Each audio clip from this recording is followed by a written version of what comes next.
So now let me ask you another question that's associated perhaps with the disinformation front. There are many people around the world, in the West as well, claiming that in some real sense, Ukraine isn't an independent state. It's part of Russia. It has been historically. It's not Germany. It's not a country with a clear, like, historical existence. It's a And so what do you? So you're obviously not very happy with that argument, but that is being made continually. And so I know. I'm laughing because you mentioned Germany, and the natural, right. Of course Germany is naturally a country. Really? That wasn't a natural thought until 1871. Right. Well, we forget about how difficult it was for those countries we think were forever around to unify themselves. Exactly. So there was historically a lot of argument about exactly what Germany was, and then of course Hitler had a view. You mean like World War II? Right. And then of course Hitler had a view of what Germany included, and it included things like Austria and Czechoslovakia. And we persuaded the Germans that was not the case after some considerable effort. The analogy is apt because you can look at Austrians and say, well, they're Germans. Well, they speak German. They're Catholics. The dominant religion in Germany is Protestantism. Austrians are largely Catholic.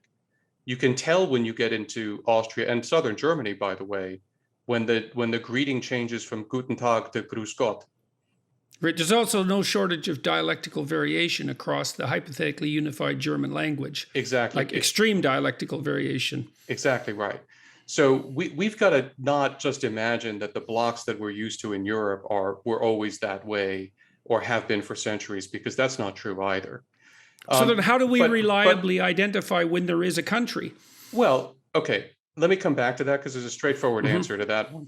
But it was the Kenyan president or prime minister, whom I can't believe I'm quoting approvingly because I rarely approve of anything that he has to say, but who put this very well recently in a very, very strong statement, that, look, if we want to get into the business of talking about how it should be the case that all peoples who identify ethnically with other peoples should be unified in single states, then you are signing the world up for global war on a Hobbesian scale of a sort that we have never seen. Because look at Africa, look at Asia, look at Canada.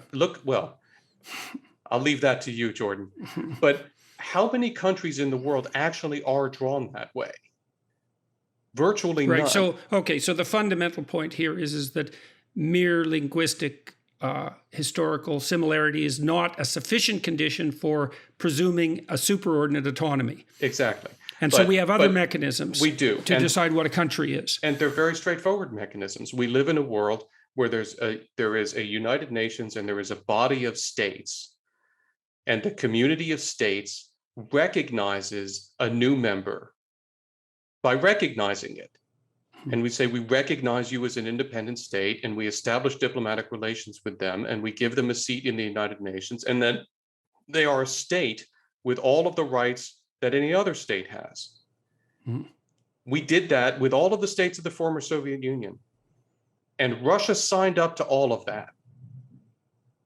When did that happen? In 1991. Ukraine? In 1991, 1992, all of the former Soviet states, including Russia, were recognized as independent states, established diplomatic relations with the world. That's the only standard there is. Okay, so that goes back to your initial claim that what Putin is doing was, you said, unprovoked, unwarranted, and illegal. So now we've established the illegality element of that. It's like he had signed agreements, or Russia had signed agreements stating that as far as they were concerned, Ukraine was a country among other countries. And more than that, they did something even more.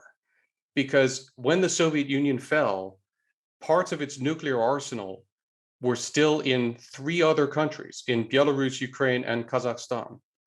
And we worked very hard to persuade those countries, we, the United States and Great Britain, worked very hard to persuade those countries to give their nuclear arsenals back to Russia, because we were very concerned about the threat of nuclear proliferation.